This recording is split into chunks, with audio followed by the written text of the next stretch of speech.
Let's welcome up the one, the only Sophie B. Hawkins. Thank you so much for coming, for sitting, really, because we're already here. That was nice. That was a fun video, and I'm glad it ended with that live Prince's Trust. Damn, I wish I was your lover, where I was wearing a dress, which is probably the only time in my whole life I've worn a dress since I was 16, and it was ripped off of me by a gang of men. True story, but that's in the book. And I like the boots on that. But this is all about live performance, and it's all about actually what you all do to make it possible for me to get up here and find myself and explore and be this creative, free person that only happens when you're on stage or writing, because the world is so full of obstacles and mountains for all of us. So thank you for sitting here, and thank you for doing this, making festivals, stages possible for us artists to actually be ourselves, no matter whether we're signed or not signed and what stage we're at. And that's what, basically, I got this chance to do a keynote, and at first I thought I was gonna be interviewed by Linda Kirby, who's amazing, and I'm so grateful that she got me here. And then I thought, Lori Kirby, I'm so sorry, I always do that. Names are not my strong point. My name is Epos, Sophie backwards. Anyways, so thank you, Lori, and thank you, Stacy, and thank you, David, for driving me last night. And thank you, Santa Barbara, for stopping raining for 1 second. I've been up since 6 in the morning, walking in the rain, so enjoying being back in California. I'm from New York City, born and bred, but I did spend about 12 to 17, I'm not sure, here in Venice. I know, because you don't know, really, after everything changes year by year. So I want to tell you, I have this book coming out. It's called Come Inside My Jungle Book. It's a lyric from Damn, I Wish I Was Your Lover. And then the subtitle is How I Earned My Creative Freedom.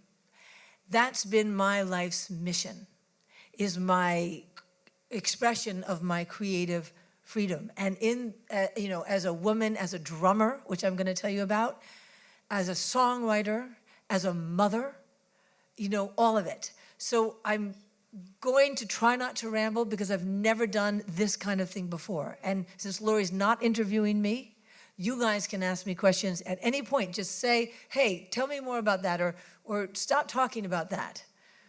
And then I'll know that it's not a good subject matter, okay?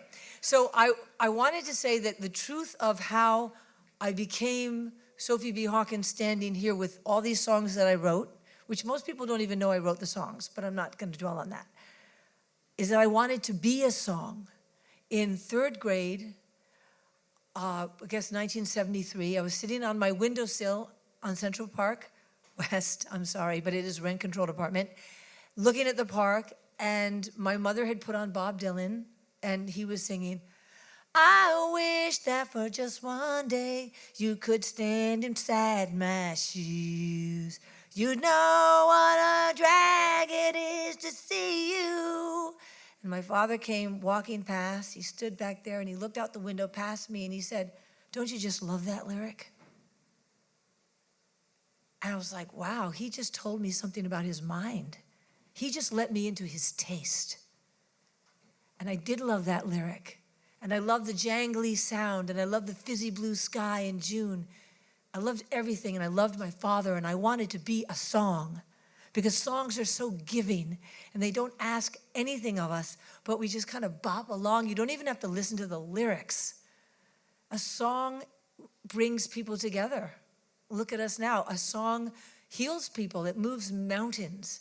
And at that time in my life, I had just written an essay. Well, it was 8 years old, so it wasn't an essay, a paper on Martin Luther King, who was my hero growing up.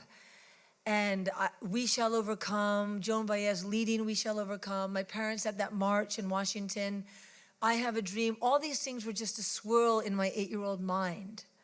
This bubble of goodness, humanity, love, hope, moving mountains. And I wanted to be that. And when you're 8, you don't have to think beyond that, really. So then I'm checking my notes to make sure. Yes, I shouldn't check my notes, really. But there was an interesting dynamic in my household. I grew up, I love my parents. They raised me in New York. You can do no more for somebody, but let them grow up in Manhattan. But there was a lot of alcoholism, generational sexual abuse, such trauma and as all people had, really, because only have people started to really openly work on their trauma. So we all have parents who had so much trauma that was unknown, unspoken, hidden, and it just came flying out. And I was the one child of all three of us who was the receptive. It just didn't bounce off me. It all went in, and I was in a trio of trauma with my parents. And I can't say anything more about it. I'm going to sing a song. Oh, there's 2 mics. Why I had to be an artist was really to survive. And I don't want that to sound melodramatic, but it was the best way to handle the incredible love that I had from my parents and the love that I had from my life. But then how difficult it was that our connection was completely through addiction and trauma. So somebody said, that's right. Father, she's playing our song, but I don't want to dance tonight. You have just slipped away, and I'm caught inside the cage again. I'm damned if I do, and I'm damned if I don't, 'cause I don't want to fight. I wish I was miles away, not feeling anything. You taught me to hide while I'm frightened of my mind. You taught me to smile when I'm crying inside. I'm black and I'm blue and I'm wondering, where are you? I wish I was there too, with you miles away, not feeling any pain. Just you and I again, traveling for weeks on end. Father, I'm slipping again. I only want to feel my life raining inside my heart, tearing nobody's world apart. And if I fall, let me fall in your arms. And if I fly, let me take you along. I'm black and I'm blue and I'm one. No, it's nobody will rescue me if they don't know I'm gone. Tonight the sea is black and calm, and you are miles away, not feeling anything. So the song is about isolation and being connected through isolation. It's hard for me to even keep singing it, to be honest with you. Sorry. But anybody have any questions or miles away? Thank you so much. Thank you so much. So I don't know how much of any song I'm going to sing today. I have not planned this out. I haven't rehearsed it. Oh, you have a question? Yeah, about that song. Oh, good. Just when in your is that from? So that was one of the first songs I wrote when I was in Sophie's School of Music, and I'm going to get to that. Actually, a very good songwriter who's very sick, Marsha Malamut, she said, write a song about your father, and that's what came out, that connection and that, like I said, that trio of trauma. So between my mother and my father, and the book has a lot about this because I think everyone's career parallels their family life. And when you see an artist, why does some artists get so much support and they're used to it and they love it and they're surprised when they don't get it? But it's because they had someone in their family who believed in them. And I decided, how am I going to be the song? How am I going to be that bubble of love for humanity? I'm going to play drums. So in 4th grade, I said, I've been asking you since I've been 1st grade, Mommy and Daddy, I need drum lessons. And finally, my mother said, okay. She found a jazz school in East Harlem. She met me at the crosstown bus, 79th Street and Madison Avenue. We walked up. We went through this little door. There was a black jazz drum teacher. He put a phone book in front of me and 2 fat sticks, and he started scatting, and he said, play along. And I started doing his melody, just whatever I thought. That's what kids do. You just imitate, mirror. And then it dawned on me, wait, I've listened to 1,000,000 jazz records. My father listened to them till 4 in the morning, 5 in the morning, 6 in the morning. I know what's going on in the big bands, Gene Krupa and so forth, Julie London, Billie Holiday. I'm supposed to do something else. So I started keeping time. And he gave me a medal for getting into the school. And he said, you've got rhythm. And he gave me, pinned it on my Peter Pan collar. I was 9. And I was so excited. I was found. I was recognized. And then the next week, my mother said, you don't need me. You're going to get off the bus the same way you did, and you're going to go to that school. And I got off the bus, Madison Avenue and 79th Street, and I walked up and I walked down, and I couldn't find that little door. And I walked all the way to 109th Street back, and I was just, you know, like you're a kid and your feet are so big, and I had my glasses and my braids, and I couldn't find it. And I was devastated and defeated, and I got back on the crosstown bus and went to the apartment, and I said, Mommy, I couldn't find the lesson. I missed it. And she said, it's okay. And she went back to sleep because she napped after she wrote 5 hours a day, and that was her very important life, and it is important. She was an artist, a writer. And to me, it wasn't okay, and I knew that it wasn't okay, and in that moment, I knew my mother was my greatest obstacle for finding my path. And it took me till I was 9th grade, 13 years old, and I was sitting with my Aunt Linda on the couch, and she was stoned. And I'm not sure if I was stoned, but I was probably stoned. And I turned to her and I said, Nino, I need to play African drums. And she looked at me and she said, I know an African drum teacher. I couldn't believe it. How does my aunt, Nino, know an African drum teacher? And why did that even just come out of my mouth? But then I had to do it, and I was given this opportunity to meet this African drum teacher on 57th Street, and February, a beautiful warm day, I was flying through the park on my feet. I got there, and this man came out to meet me, and his name was Gordy, and he's my African drum teacher, and he looked like a Moorish Celt. He looked like he could get on a horse and just kill people. And I decided to just stick with it. So this is what Gordy taught me in my first real drum lesson.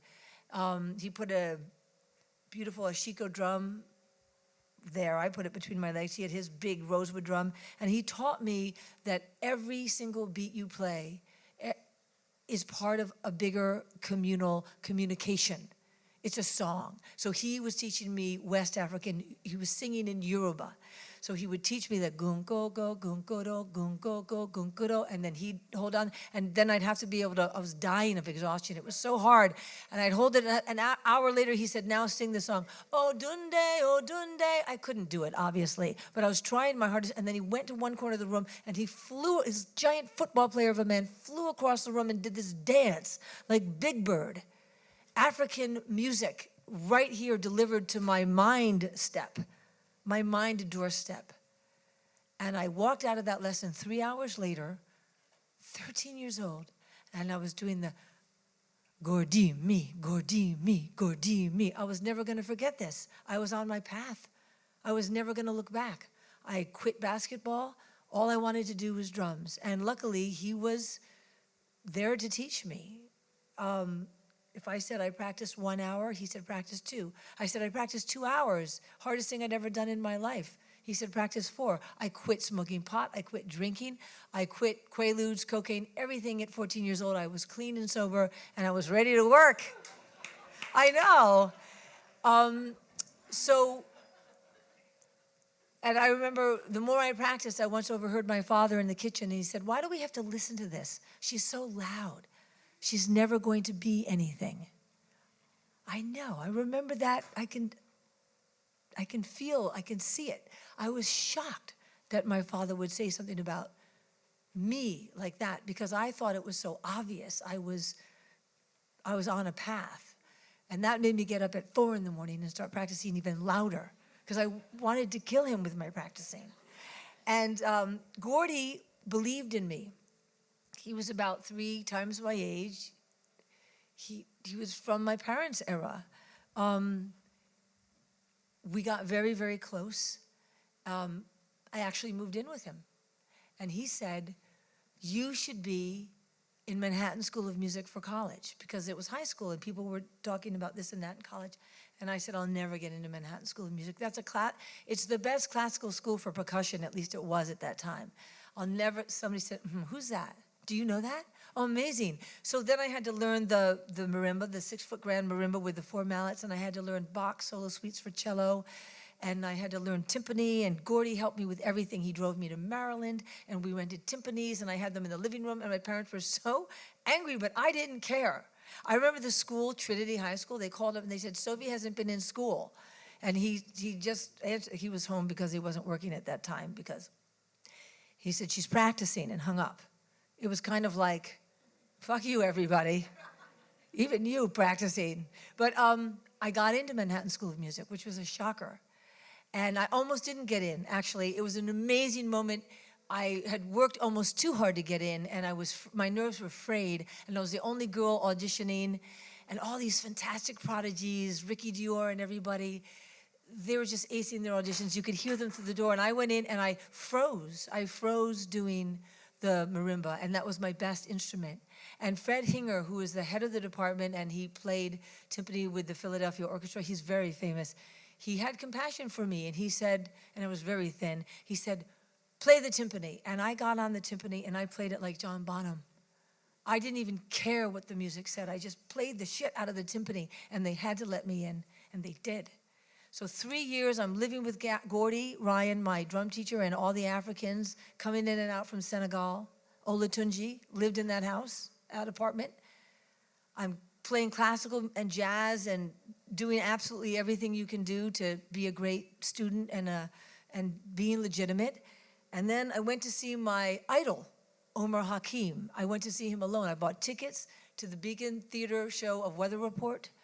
Omar was playing drums, and if you don't know Omar Hakim, he is the embodiment of a free spirit on the drums. He is like this complete natural, he's like a bird flapping and hitting the water when he plays.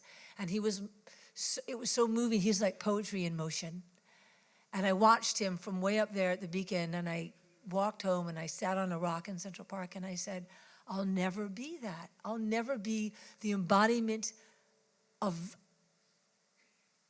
art that I want to be on the drum set, on any physical instrument. I can't get there. I started too late, and I have a choice. I can live kind of a failed life trying, or I can be the song. So I decided to be the song, and I left music school. I didn't tell anybody. I went back to my little room, and I started the Sophie School of Music. I started to transcribe all the great songs, the meters, all the Aretha albums, Muscle Shoals. I would write down, on the staff, like a symphony, the melody, the chords, the bass, the drums, the guitar, everything, because I wanted to learn, how do you write a great song? What makes a song spectacular? The lyrics, the melody, the rhythm, everything. And then I started to write songs, and I recorded them, and it wasn't hard to get a Tascam 4-track cassette recorder. And I started to play drums in bands and then put my songs in the set. And they would apologize for me. They would say, she's just starting out, we're getting her singing lessons. But I didn't give a shit. I wanted to sing my songs and be out there. Actually, you know what? Let me just say something. I didn't really want to.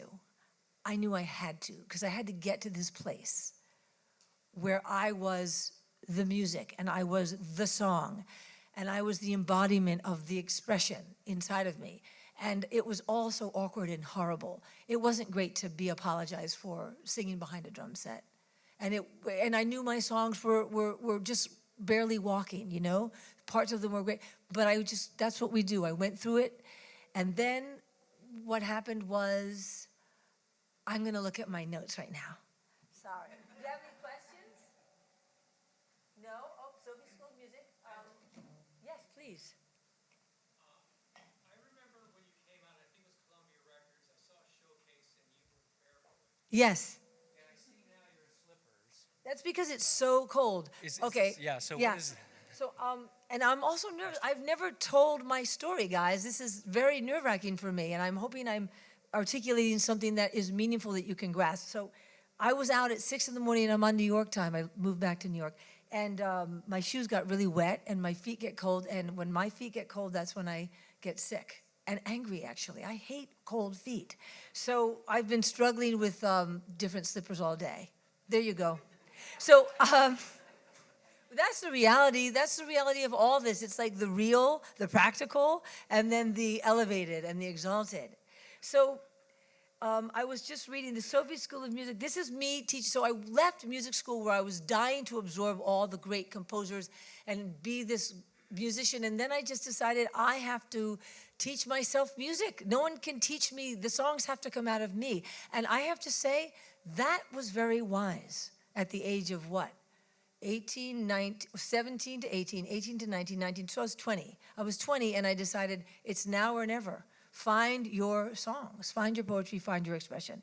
So I did that, and it was almost like I was monastic, but I was pushing myself to be in the world. And then I decided that I was going to find other artists who were just not in the mold. They weren't recording artists. They weren't signed.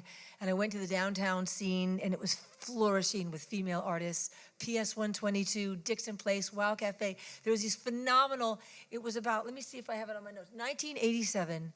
These female artists like Reno were just killing it. They were split britches. Have you heard of any of these artists? I'm going to put this in my book. The East Village scene in the 80s was tremendous, with people just crazy amounts of creativity, and so much of it was female driven. And I was the best audience member in the world. I soaked it all up. I did anything. If they said we need a bass player, I would learn the bass and play with them. If somebody said I need someone to do my hair, I'd be backstage doing their hair. Anything to be around these women.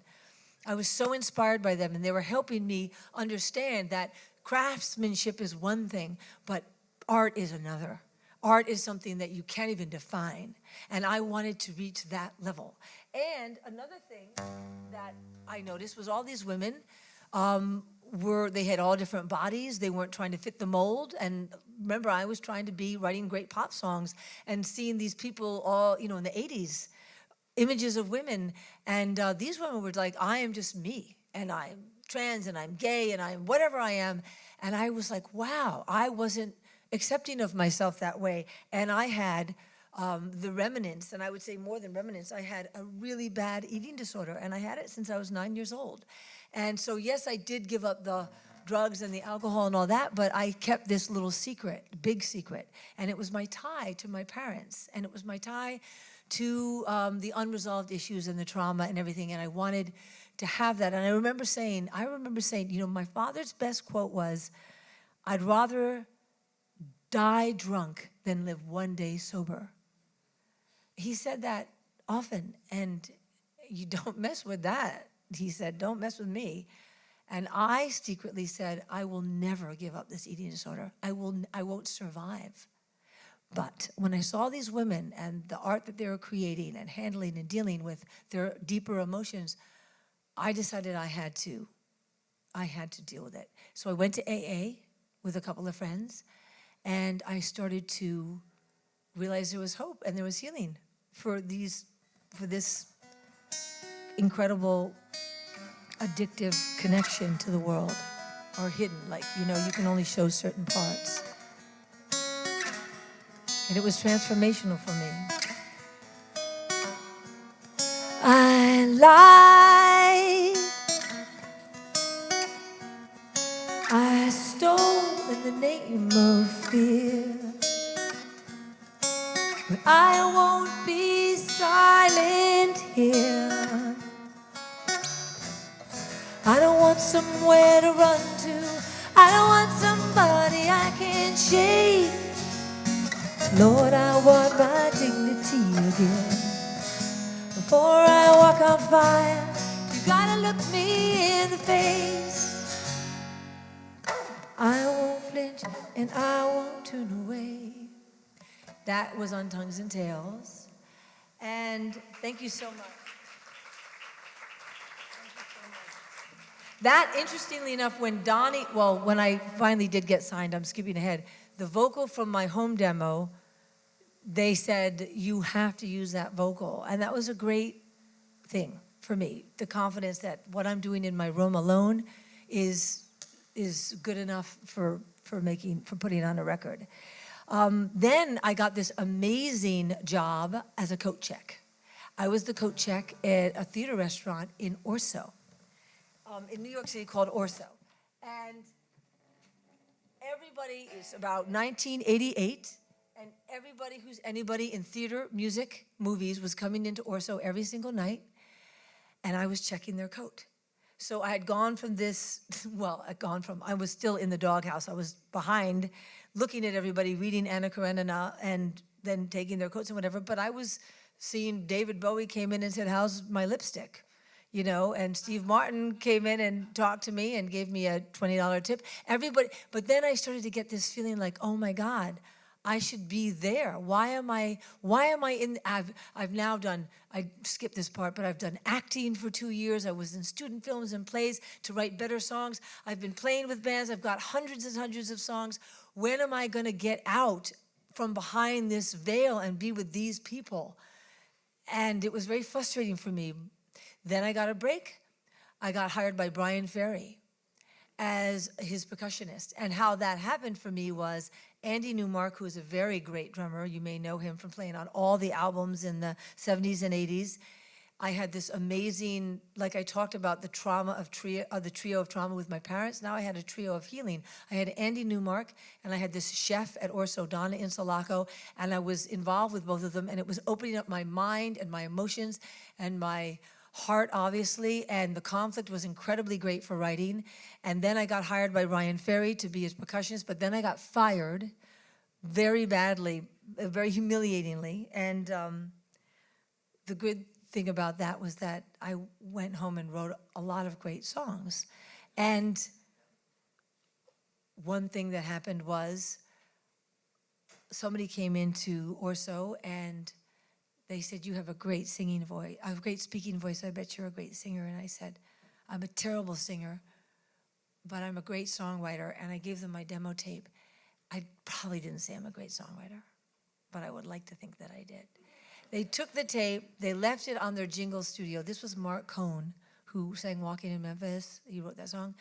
And he was just a jingle singer there. He was like a $5 million a year jingle singer, just a jingle singer. He took my tape and he left it on the desk at JSM Jingle Studios, and somebody picked up that tape named Ralph Shuckett, and he put it in his Walkman on the way home to Brooklyn, and he called me up and he said, "You should be making records." It was such a shock. And so I went from completely feeling like I've failing every audition, nobody wants to sign me, no publishing deals, complete loser, but with this huge emotional life with these people, and writing all these great songs, and got fired from Brian Ferry, to somebody saying, "Wait a minute, you should be making records." And on that demo tape were some songs that I think were undeniable. Like this one.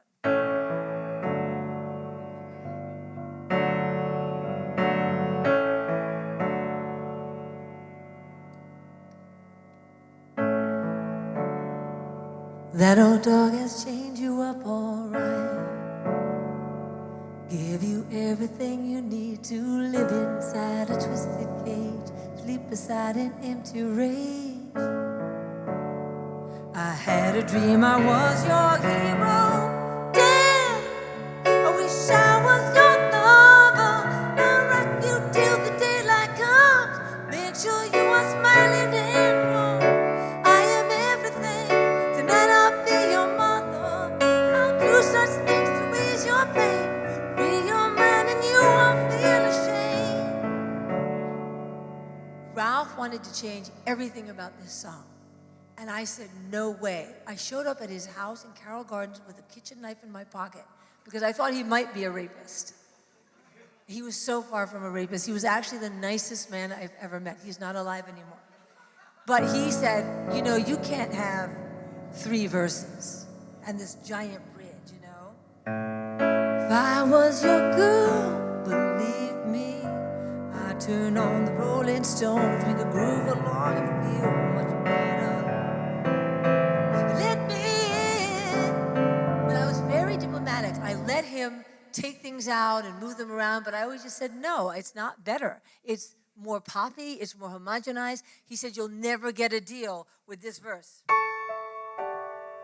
I sat on the mountainside with peace of mind, and I lay by the ocean making love to her with visions clear. Take that out, he said.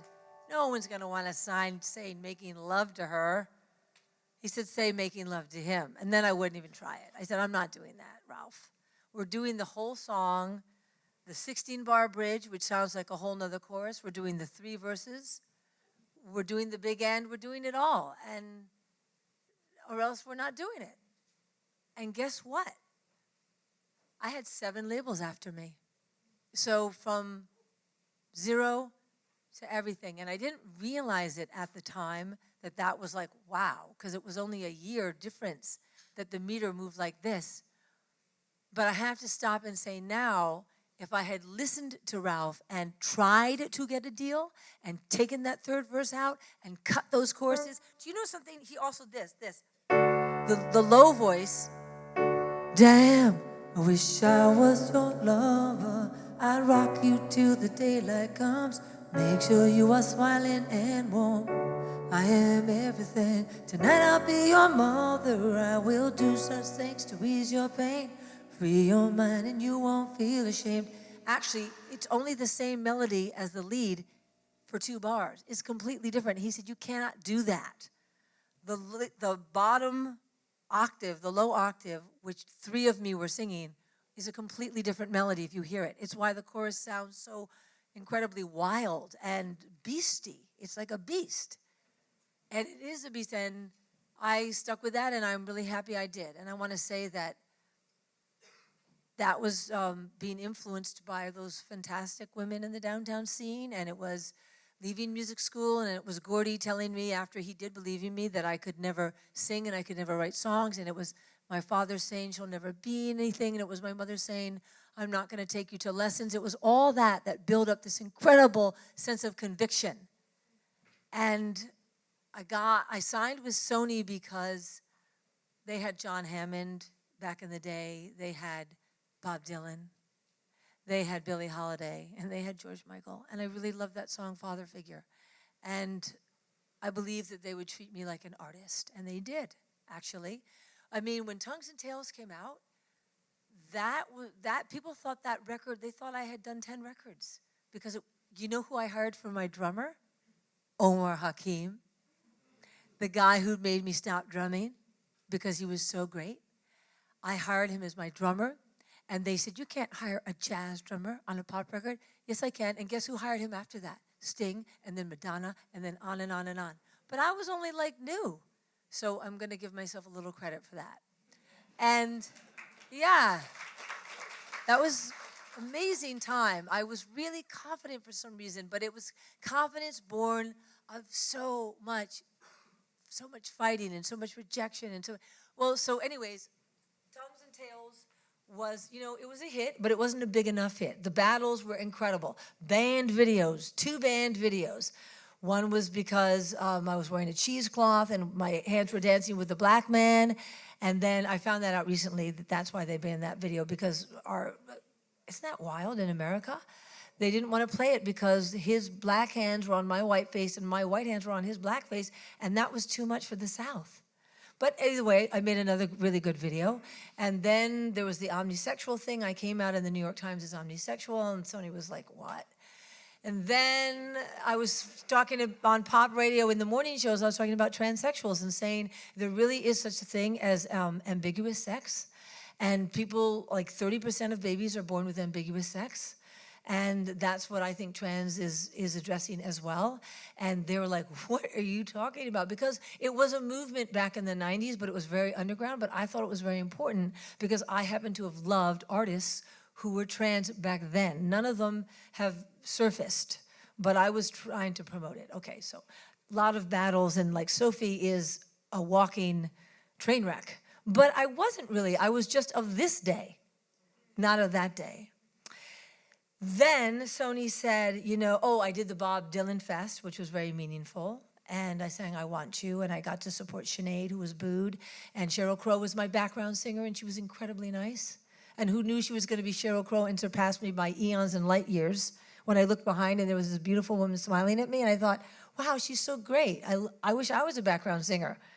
Don't wish for that too much. So then Sony said, move to Europe. America doesn't get you. Can you believe that? It wasn't an insult as much as like we don't know how to market you. You're too you. And I was happy about that because I wanted to move to Europe. I've never lived in Europe, obviously. I mean, my family never even went to restaurants. We were like farmers in Manhattan. That's how we lived. So I moved to Europe, and I made this record at the Aquarium with Steve Lipson. That's when I met George Michael, had lots of dinners with him. We used to gossip about everybody. That's all going to be in the book. He was an incredible gossip, and he loved to tear people's songwriting apart. And he just the best. And David Bowie invited me to Belize for Christmas. That's all going to be in the book. I'm not going to tell you what happened now. And then I came out with this record, and it was a huge hit in Europe. And Sony America was probably taking a sigh of relief that I was so far away. And remember, there was no internet then, so I was really far away. So this song, I don't know if it was ever a hit here, Right Beside You.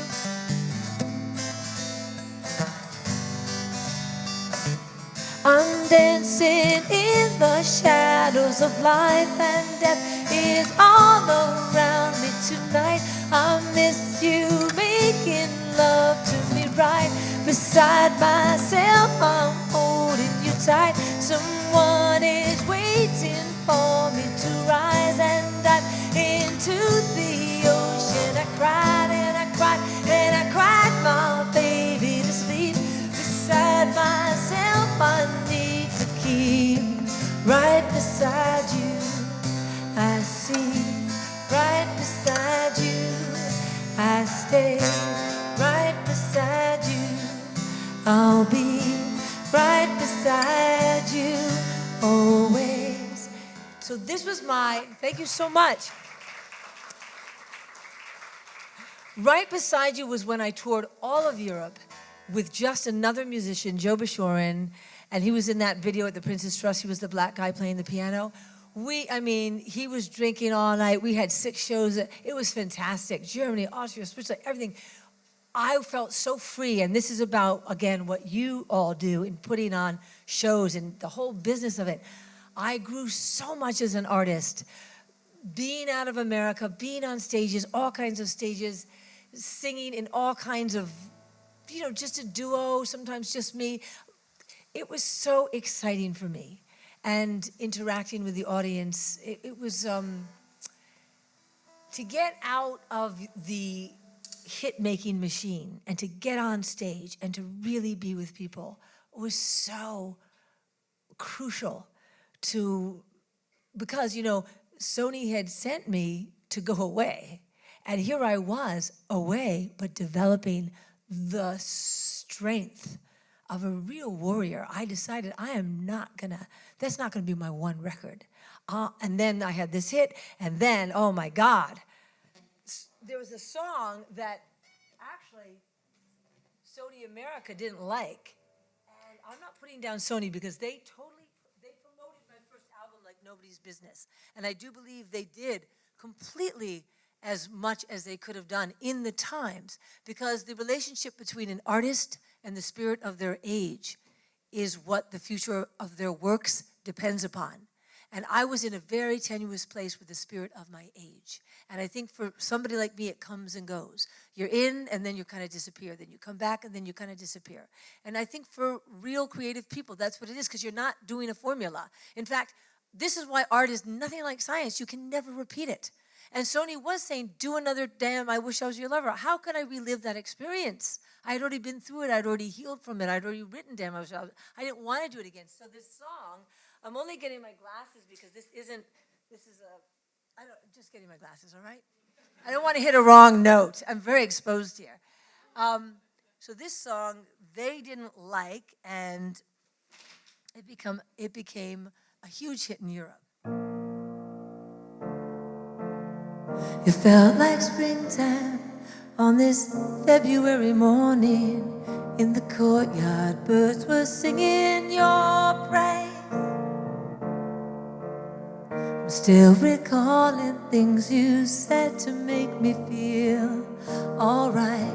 I carried them with me today now as I lay me down to sleep. Yes, I pray that you will hold me dear.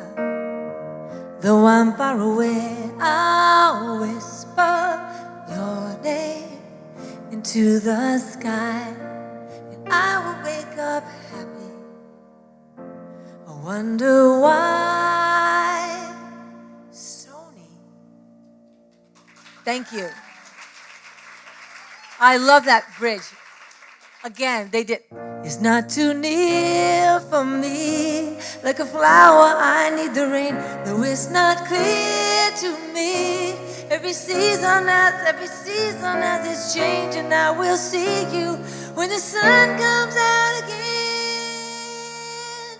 They were like, that bridge is nuts. You're from outer space. But it turns out it's a bridge that really has stood the test of time.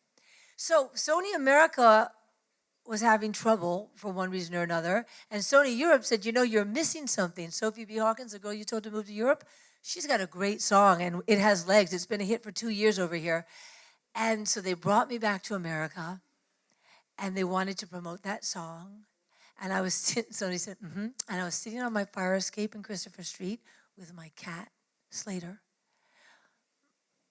And I said to myself, I can't go on to the next level if I don't stop this eating disorder that I have and deal with the family trauma that keeps coming up. And people would meet me and they'd say, hey, this song is about that, and this has happened to you. And I'd say, it did not, shut up. And they'd say, but it's all in your music. You know, that's why we love you, because we relate to it. And I'd say, yeah, well, it's in the music, it's creative, it's not my life. But then at this time, after this huge success in Europe and coming back to America, I realized I could not go on unless I fixed the foundation inside of myself, because I was like a burnt out building, you know? And I call it lilac season. I said, I'm going to find a way. AA didn't really work for me. I wasn't an alcoholic. OA didn't work at all. People were talking about eating too much broccoli, and I was like, I'm out. I can't.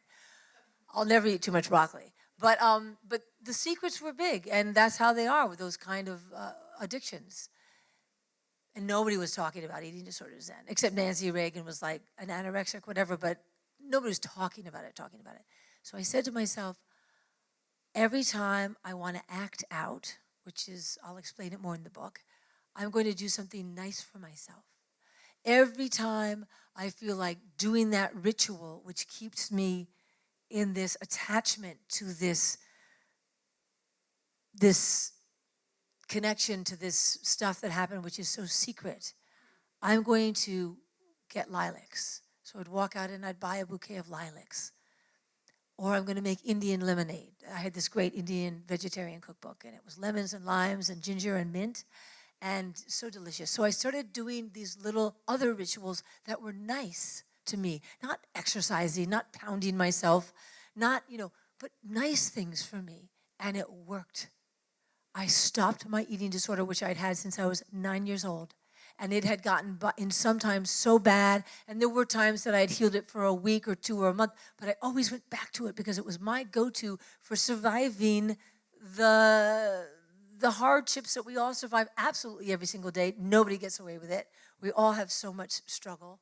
And we all deal with it in our ways. And this wasn't going to be what I was going to do anymore. So it worked. So I'm giving this to you as a method. If everything else is failing, every time you want to do something that you absolutely know is keeping you in this cycle of self-destruction, just do one thing good for yourself. Maybe it's washing your feet. Maybe it's something that's tactile is what I think worked for me. The buying the lilacs. And then I could look at them and I could smell them and I could say, no, I want to get through this. And I said to myself these words, mental health is the most important thing for the rest of my life. It's more important than fame. It's more important than writing another great song. It's more important than a lover. It's more important than anything. And I hadn't even been to therapy yet. So that was a great thing that happened through my brain. Then Melissa Etheridge asked me to come to LA and do the VH1 special. And I was really impressed with that because she was so huge then. And she chose me one of 4 amazing women. And I did that. And then I wouldn't say that I moved to LA, but I never left it. I had someone else pack up my little apartment and send everything. And it all made it, which was amazing. And then I started to work on the 3rd album. Oh, I had been writing for the 3rd album. But I would say that because I was really, truly getting in there and not acting out, I was dealing with tremendous emotions. And my relationship with my family was becoming very frayed. Because in order to be in the family, you had to be like that. You had to still be in that way. And I was really shifting, so that was very difficult. And then my relationship with Sony was very difficult, and it wasn't so much that it was just Sony. It was, again, the times were changing. It was becoming so corporate. They had thought I was a 1-hit wonder. Then they thought I was a 2-hit wonder. They weren't going to give me a break. Now my 3rd record, well, what are we going to do now? I mean, I just had this massive hit that was still, it's actually still the longest running hit single in the history of music, and they were still giving me so much grief. And I drove to a meeting with Sony in my Jaguar, which I had gotten for myself, my first car ever. I never drove in New York. I never drove in Europe. And I got my license in the meatpacking district. And I got a Jaguar, and I leased it, of course. And I was driving around Mulholland, and I knew nothing about mudslides and stuff. And my car just went off the road. And I took my hands off the wheel, and I thought, this is it. I'm done. I'm dying. Boom, I hit a phone pole. So I was sort of like this into a phone pole, and the Jaguars are built so beautifully that it was kind of like divided in the front, but I was saved, and I crawled out the back of it onto the road, and I was just looking at it like, how the hell did I survive that? I didn't do anything. The phone pole saved me. Literally, I was ready to die. And then this woman comes driving along Mulholland, and she gets out of her car. Sophie, it's Kate. Kate Lanier from high school? She says, yeah, I'm a caterer now. How are you? Wow, look at your car. She went to wherever and called a tow truck or something. Do you know that she wrote What's Love Got to Do with It? I know. This is crazy about people. And there we met on the side of the road, 2 travelers, one with her car wrapped around a phone pole. She didn't even give me a ride. But it wasn't, I think she assumed that I was going to get a ride because I was Sophie B. Hawkins at that time. So I never made it to Sony, but I think that's sort of symbolic. I wrote, I wanted just to play a little bit of this. I mean, is it the song? Do you want to hear me talk or sing? I don't know which to do. Okay, so I'll do a little bit of this because I'm talking about touring, and this is like the other side of it all. You know, when you're, well, you'll hear it in the lyrics. I'm tired of waking up, I'm sick of rolling off the bus. I want to sleep forever in the lies I've made. The checks have bounced, but the bills got paid so far. In the family car, I get away, the border's nearer than I thought. I'll drive all day and I won't get caught anyway. You think you know me, but you don't know my way around. Hell is just below me, and that's why I keep falling down. I'm praying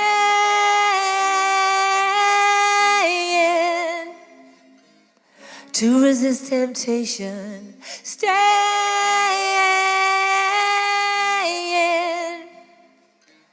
within my constellation,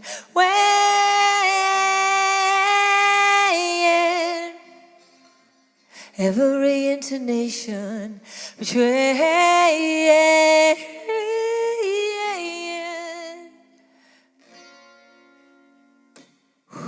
alienation. So that was a song about no connection. Thank you so much. No connection really represents where I was at, and it was this really yearning. I do wish I had the courage to do all this playing and singing, because the whole song, but maybe you'll listen to it on Apple, or maybe you'll come see me. in one of these gigs I have. I'm doing Glastonbury this year. I know, I'm so excited. I'm doing the major cities in the UK leading up to Glastonbury in June. I'm promoting the new album, and I'm also doing Canada this summer, Saskatoon Jazz Festival, and then in the fall, I'm going to do a really well-routed Canadian tour and a US tour as well. So anyways, maybe you'll come and see me, and then we'll play the whole song, and it will be great because I'll have a band. And so No Connection, that's where I was at, but it was a great thing. It was like sort of another bottom, you know? Sorry. I know it is, that's the song, the Beatles, Hard Day's Night. So the thing about being at this bottom and being in LA and having Sony again, I don't understand why they were tired of me, actually, because I had really proven myself. But I also think it must have been the pressure of the world. You know, songwriters were starting to write in tribes. It wasn't about the singer-songwriter anymore. It wasn't about the artist anymore. If you really look at it, the 90s was this incredible moment, like Thelma and Louise, for women artists and songwriters, Tori Amos, everything, Melissa, me. And then Thelma and Louise went off the cliff at the end of the movie. And that wasn't what we wanted to happen, but it was kind of happening, you know, in the 2000s, or getting closer to the 2000s. So I toured a lot, and I kept writing the third album, and Sony kept saying, there's no hit, and I'm going to get the banjo. So then, somebody of dubious relationship to me gave me this banjo, and I said, I hate the banjo, but I was living in California at this time, sort of my second childhood, really happy to be away from New York in a sense, to develop all these other parts of myself, and as I said, keep going on the journey of introspection and, not introspection, the journey of not acting out and not being self-destructive. That's what it is. And not hiding and not being secretive. That's different. So this song I wrote on the banjo, and Sony said, this is your biggest hit for a long time. We love it, but you got to lose the banjo. And it was for Timber, the third album, which, you know, there were so much criticism about it. I was producing it. It was too artistic. It was too moody. It was too everything. And I said, I'm not going to lose the banjo, because the banjo is the first instrument ever made in America by slaves. And it represents freedom and communication and connection, because all the people with different languages talking to each other through music. The banjo is very important to this song. I have no confidence and I can't see why I should, but I could do most anything for you, and you know I would. I try too hard, then I give up way too easily. I'm the runner-up inside of you, and you're the winner inside of me. Lose your way, and I will follow. Here today and here tomorrow. Like my freedom, I know I'll never let you go. I love the lyric, here today and here tomorrow. And I was saying to everybody, I'm here today, I'm here tomorrow, through it all, because I'm an artist, and artists stick around even when they die, because they become more relevant sometimes because they've been true to themselves. And that's every human being's desire, is to be themselves. And artists get the chance to say it again and again and again and again on stage. And again, thank you for providing the stages that we can get up there and lose our way and keep finding our way through our art. And I was saying to Sony, you can't take the banjo away, because then you're going to put me in another short skirt, not another one, but like the other people. And they also said, you know, I always wrote all my music. I don't know if you know that. All my lyrics, everything. And they said, you have to start writing with people. I said, writing with people? Damn, I wish I was your lover right beside you as I lay me down. Need I say more? Why am I going to write with people? Haven't I proven? But isn't that amazing? But you're a woman. And they said, it's changing. It's changing. We don't want this brand that you are. And I said, but I'm the brand of a woman who's 90 years old on my porch saying, I know what I did, because nobody made me. I made me. And I know what that is, rather than the alternative, which I couldn't even imagine. And I said, and I was a little diplomatic. I said, look, remix it, try to remix Lose Your Way. It was already in the movie Bounce. It was on Dawson's Creek. I said, try to remix it so you can have, the big hit, which of course I wanted. But it didn't. The remixer took the, you know what's going on by Four Non Blondes, took that vocal, put it on the chorus and said, now you have a hit. I said, no, I don't. I have just plagiarized. You're not going to do that. We have to do this right. We have to support the artist. And I took a stand, and guess what happened? Somebody in the Netherlands, now the internet was here, now Napster was here. Somebody broke through the firewall of Sony and downloaded the album with Lose Your Way on it, and they started to release it on their own, and I was so excited. And Sony was so mad, and they thought I literally had something. Listen, I don't even go on social media. I had nothing to do with it. And that's not to say that I wouldn't go on. So I'm not saying I'm a fake. I have somebody do it for me because I don't actually have the psyche to be on the phone doing social media. So I'm just telling you that's the truth about me. I would never tell somebody to break through a firewall, whatever. But I was the first artist to ever have a website of my own, because that's what I did with it. I said, all this energy of these people who really are excited about my album that you guys won't release, I started a website, and emails were coming into Sony, and Sony was screaming at me, stop them, stop them, stop them. And I said, but aren't you happy? They're there, and they want something, and you get it out there for them. So sad. Because, again, now this would be the perfect thing. But in 1998, they were angry at me. But now they would say, do this and get your own fan base going, right? This is the problem. I'm slightly, I don't want to say I'm ahead of my time, but I am, actually. But I didn't do it. I'm just responsive to this undercurrent. And because I'm responsive to it and not afraid of it, it brings me into it. And then 20 years later, everyone's in it and realizing that is a good idea. So that happened, then I left Sony. And I have to say, I wouldn't have wanted to have left Sony now. It was because I had actually the wrong representation and people encouraging me to leave. But it would have been much better, and I'm going to say this, I don't think any of you have anything to do with who's an independent artist or who's on a major, but being on a major is way better. And I knew that I knew that I felt that way. I really did appreciate the support. But something inside me said, they're going to drop me if I don't. I have to survive on my own, and I have to do this. So I went and I started my own label, Trumpet Swan Records, on an imprint. I was an imprint on Ryko or whatever, and I toured and toured and toured and toured. And again, thanks to people who make touring possible, that's how I survived and kept putting out records. And I think and then now I'm on, I can play you stuff from my last record, the 8th record.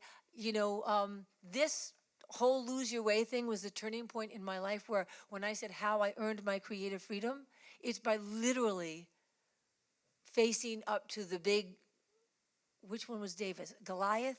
Was that the big one? Facing up to the Goliath. Wait, was David? Which one? Okay.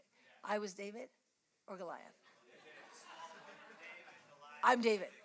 That's how I earned my creative freedom. It was all these little steps, and then this was the big one. And it was like driving off the cliff, to be honest with you. I didn't have any kind of support to go off on my own, but I did, and I survived, and I'm still here, and I'm still putting out records, and I'm still touring. And I had a kid, and then I went back to New York. I want to tell you something. Actually, during this time, after this time, I was wanting to have a child now. I had done this whole independent artist thing, and I said, I really have to have a child, and I had frozen my embryos. That's a whole other part of the book. It's very interesting, I think. Because, again, I did that when I was 31, and it was so new, the technology, that the doctor was in Las Vegas, and he didn't even label the vials. Now, I know my children are mine, but it was a good chance that they wouldn't be mine. And again, another risk. But that's what wisdom comes from. Wisdom is the dividend of risk and mistakes. That's how I feel. You don't get wisdom by winning. You don't get wisdom by always being right. You get wisdom by actually, we know this, by failing. But by then, it's not just learning from your mistakes. There's something better to say about it, but I don't know what it is. We can figure that out later. So my sister, I wanted to have a child. What time is it? Are we late? Okay, I'm going to end it.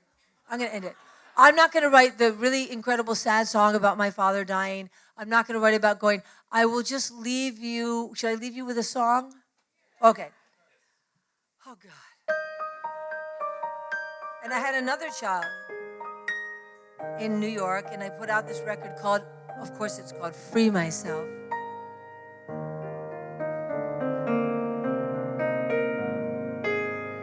So look for the book. Come inside my jungle book, How I Earned My Creative Freedom. Looking out on a sea of faces, everybody's got their places, I got none. Summer rain is coming down, peace and love are wrapped around everyone. Baby, when you walk away, I can't keep loneliness at bay. You take my hands and I transform. You kiss my lips and I want more. I only hungered for love before. I'm ready to break down, tumble off the edge of sound like a feather. And all the king's horses and all the king's men couldn't put me back together. Baby, when you come around, I feel all of my walls tumbling down. You take my hand and I transform. You kiss my lips and I want more. I only hunger for love before. I only hunger for love before. I only hunger for love.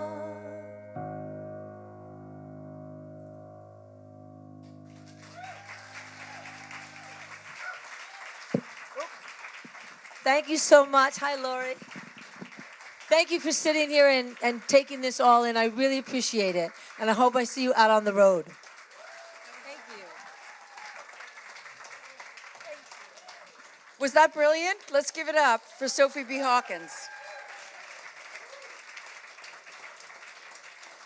That was incredible. And if you're joining us over at Soho, if you have tickets for the concert, Sophie will also be performing there as well. This wraps up the second day of FestForums. Thank you all.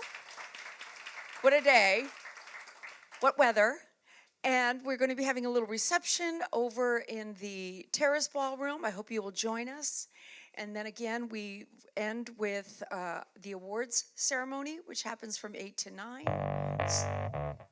And we finish off with our concert. So we will see you some more. Thank you all.